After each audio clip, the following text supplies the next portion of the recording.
Asalaamu calaykum waraxmatullaahi wabarakaatu. Kusoo dhawaada mowduuca maantay kaasoo ku saabsan dagaalka qabow ee u dhexeeya dowladaha Shiinaha iyo Mareykanka. Soo dhawaaw, waxaan kula wadaagayaa xog ku saabsan dagaalka qabow ee Shiinaha iyo Mareykanka. Dunidan waxaa ka jiro dagaalo muuqdo iyo kuwo qarsoon. Hadda waxaan mowduucan uga hadli doonaa dagaalka qarsoon ee u dhexeeya dowladaha waaweyn ee Mareykanka iyo Shiinaha. Waxaa kulan u dhexmaray saraakiisha ugu sareyso labada dal markii ugu horeysay tan iyo markii uu talada la wareegay madaxweynaha cusub ee Mareykanka Joe Biden. Xogayaha arrimaha dibadda ee Mareykanka Antony Blinken iyo la taliyihiisa dhanka amniga qaranka Jake Sullivan ayaa Alaska kula kulmi doono diblomaasiga ugu sareeya Shiinaha, ninka lagu magacaabo Yan Jiji, iyo wasiirka arrimaha dibadda Wang Yi. Kulanka ka hor, Mr. Blinken wuxuu xusay in aysan tani ahayn istiraatiijiyad wadahadal, mana jirin hadaf laga leeyahay kulankan. Xiriirka dowladda Mareykanka iyo Shiinaha waa kii ugu xumaa ee soo mara muddooyinkii dambe.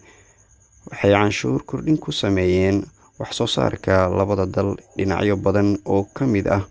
Waxay u muuqataa in uu sii xumaan doono xiriirkooda.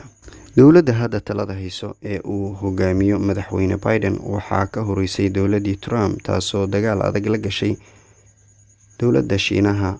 Madaxweynaha Mareykanka Mr. Biden ayaa doonaya in uu dib u hagaajiyo xiriirka xumaaday. Waxay noqotay wax iska caadi ah in lagu tilmaamo xiriirka Mareykanka iyo Shiinaha inuu yahay dagaal qabow marka laga tusaale qaato loolanka u dhexeeyay Mareykanka iyo Midowgii Sofiyeeti.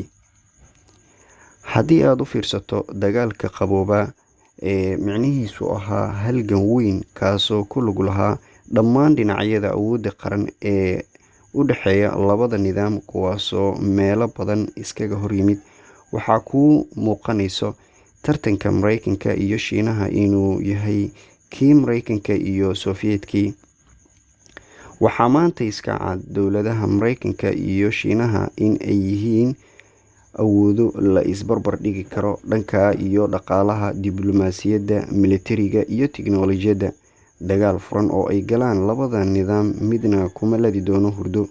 Hadaladii ugu adkaa ee ka soo baxay dowladda Mareykanka ayaa sidan u qornaa: Shiinaha wuxuu qaatay mowqif muujinaya rabitaanka xiriir wanaagsan iyadoo uu sii laba jibaarayo danihiisa gaarka ah ee dimuqraadiyadda kasoo horjeeda, gaar ahaan arrimaha Hong Kong iyo caburinta aan xishoodka lahayn ee muslimiinta iyo goorka laga tirada badan yahay. Mr. Blinken ayaa sidaa yiri: ugu dambeyn, waxaa iga su'aal ah, dagaalka qabow ee u dhexeeya labadan dal midkee ayaa ku guuleysan karo ayaad is leedahay?